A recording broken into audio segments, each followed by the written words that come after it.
in the book, you devote a chapter to motherhood and you write, as a society, we profess our love to mothers, but it's clear that we often despise them. Just thinking about what you were saying about like how much hatred there is. I mean, I also grew up single mum. If anyone's seen my father, please direct him to Child Support Agency. I don't know how long those literally same. Please, there's 36 years of money I'm owed, so please find me. Yeah, same. And I think you're right. Like, the villainization of single mums is testimony to this. These are meant to be the mothers that we supposedly love.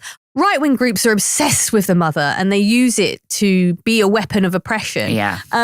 What did you observe in your book around that?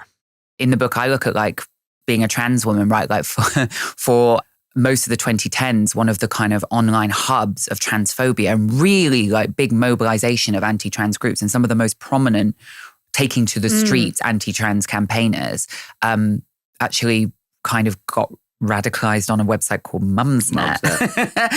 It's a parenting forum and like I think it serves a function for a lot of parents, but I think it's something like 90% women, so mostly mums.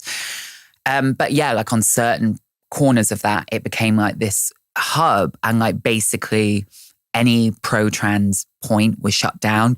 Mums of trans kids basically bullied off the website and it basically became this. Now, is that coincidence? And what I was interested in, and it's kind of for me, like a microcosm of the general problem that you're talking about. Because in America, there's a lot of right-wing groups that use moms in the title. Moms for Liberty. Yeah. Right. 1 million moms. And they're like these like essentially far-right groups.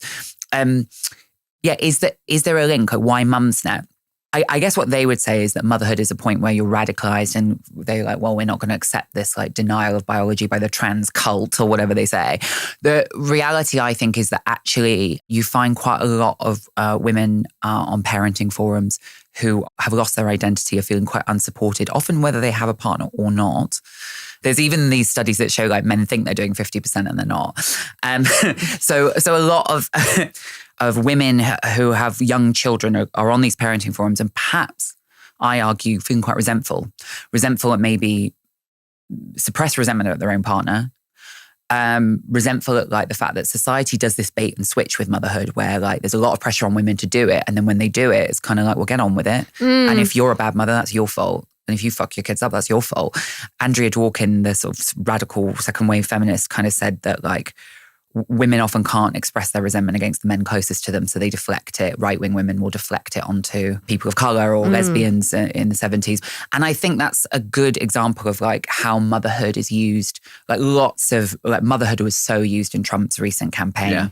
Because it's this idea, particularly white motherhood, right? It's like we've got to protect white children from the threat, whatever the threat is at any given generation. In this instance, the threat is specifically in various forms, the three people currently talking on this podcast. Literally. I was about to say, when I said in every generation, I was like, but it's usually the same way for you. It doesn't vary that much. It doesn't feel that abstract. As we sit at this table, it does not feel that abstractable. Yeah, I mean, fair observation. But it's clever, right? Because anyone who's a parent, the protection of young people is a sort of noble aim. And a lot of parents will have a very real fear. The fear of like children being harmed is a very natural fear, but it's also one that's easily manipulated.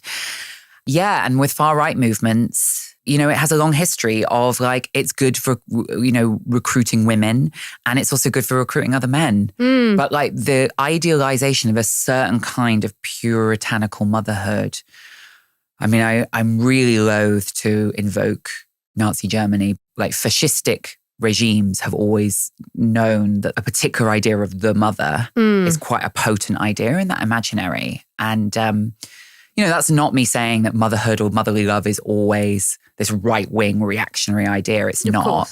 But I think it can be weaponized in that regard.